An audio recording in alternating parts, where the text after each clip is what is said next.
Gente, vamos começar falando de guerra, porque o bicho tá pegando o Oriente Médio. Eu te trago mais informações de mais um dia de batalha.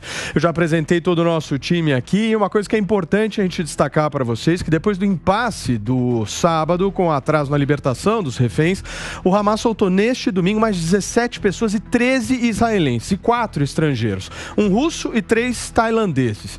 Como das outras vezes, os reféns foram levados por veículos da Cruz Internacional Vermelha e, por sua vez, Israel deve soltar 39 prisioneiros palestinos. Antes, o Hamas já havia soltado outras 41 pessoas desde o início da trégua na sexta-feira. De toda forma, o governo israelense prometeu retomar os bombardeios sobre Gaza caso o Hamas descumpra o acordo de libertação dos sequestrados. A gente vai trazer para discussão aqui na roda como é que está esse momento da guerra, visto que a gente viu aí a libertação dessas dezenas aí de reféns, imagens lindas, maravilhosas que a gente pôde ver nas redes sociais, não essas que vocês estão vendo aí agora, mas principalmente do reencontro dessa turma toda com a família saindo dos seus hospitais. Vou até pedir pro Diegão tentar pegar um desses vídeos pra gente poder exibir aqui, porque é um vídeo lindo, afinal de contas hoje é domingo, a gente também precisa ver coisa boa. Acácio, me traz tua impressão desse processo, meu amigo. Paulinho, está sendo cumprido o combinado, mas em termos, porque verdade seja dita, a expectativa era que fossem entregues uma maior quantidade de reféns, especialmente reféns israelenses que estão em poder do Hamas, e nós percebemos, pelo menos no meu entendimento, que o Hamas está soltando esses reféns aos poucos para evitar, ou pelo menos para tardar o máximo possível o retorno dos bombardeios a Israel. Então é uma estratégia. Repito, a expectativa é que fossem soltos pelo menos 100 reféns e nós chegamos a um pouco mais de 50 no dia de hoje. Então acredito que Israel vá sim a segurar 1, 2, 3 dias a retomada dos bombardeios para que sejam feitas novas negociações, e aqui é uma torcida que nós temos, e que efetivamente mais reféns sejam entregues a Israel e retomem aos seus lares com muita saúde. Agora, professor Marcos Sintra, uma coisa que é importante para o Hamas nesse momento é tempo, né? E eu acho que esse acordo também gira em torno disso. Não tem dúvida alguma. Eu acho que toda a tentativa do Hamas é ganhar tempo para evitar a invasão da faixa de Gaza, que a guerra acabe os derrotando também na Cisjordânia, e com isso eles vão soltando as pessoas assim a conta-gotas. Agora, o que me chama a atenção é o tipo de tratamento que os israelenses davam aos seus prisioneiros e o tipo de tratamento que o Hamas estava dando aos seus prisioneiros. Os israelenses estão saindo ali, todos meio estropiados, cansados, doentes. Já o pessoal do Hamas, os palestinos, eles estão sendo soltos e vão direto para demonstrações de rua que mostra que são jovens realmente envolvidos num terrorismo internacional e que foram, isso é importante dizer, tratados condignamente nas prisões de Israel, coisa que a gente não vê tanto na liberação dos israelenses como está sendo feito agora. Tem uma diferença crucial nessa história que o senhor traz para a gente, né? A gente sabe onde os presos de Israel estão, né?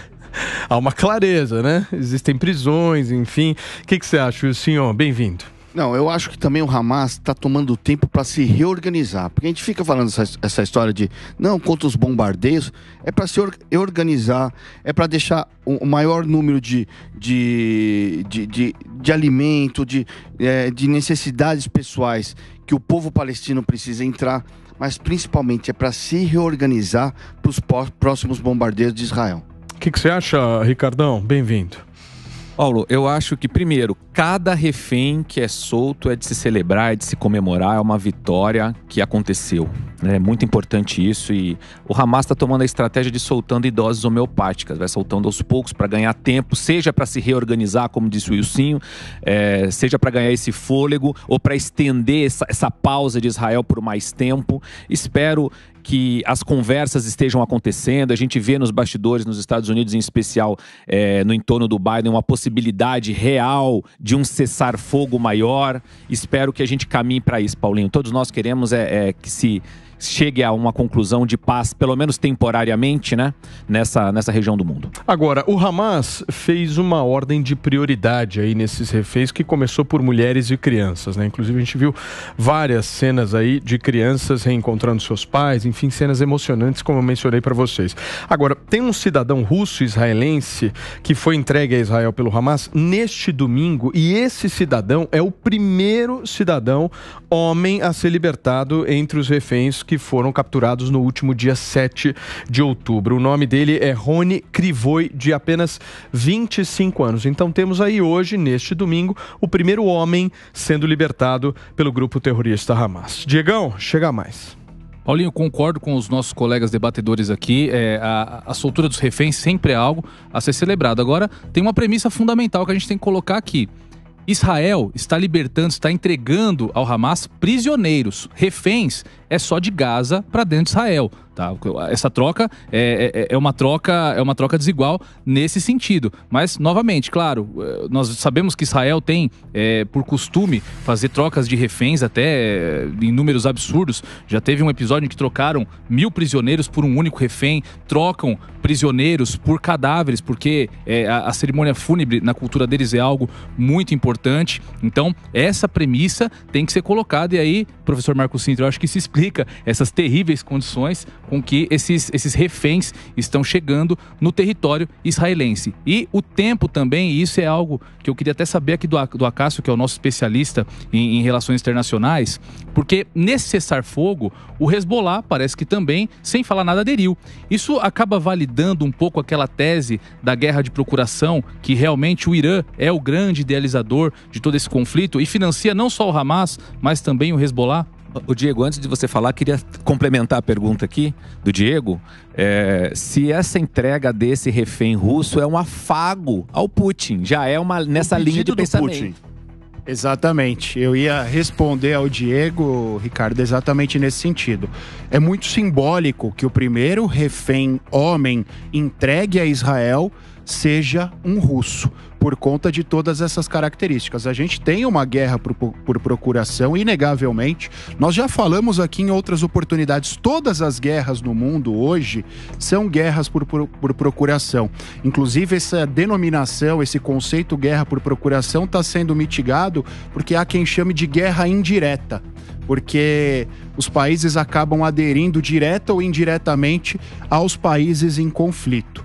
No caso do Hezbollah, eu acho que é uma demonstração da atuação do Irã, Síria e indiretamente Rússia, mas também é um freio de arrumação para o Hezbollah, porque o Hezbollah foi escalando os seus ataques a Israel sem que ele estivesse preparado. Existe até quem diga que não houve um diálogo entre Hamas e Hezbollah.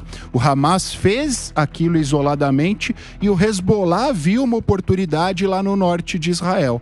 Então eles aproveitaram o cessar-fogo para que eles fizessem um freio de arrumação interno, arrumassem as suas tropas, pensassem nas suas estratégias, e isso também foi salutar para Israel, porque a Israel também conseguiu fazer todos os ajustes necessários aí.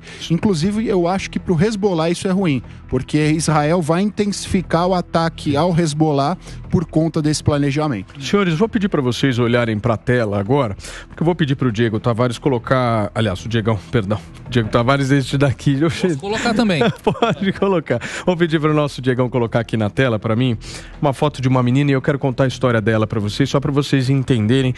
Cada história nessa guerra é uma história. Cada vida é uma vida. Cada significado é cada significado dessa imagem. Eu vou explicar para vocês. Essa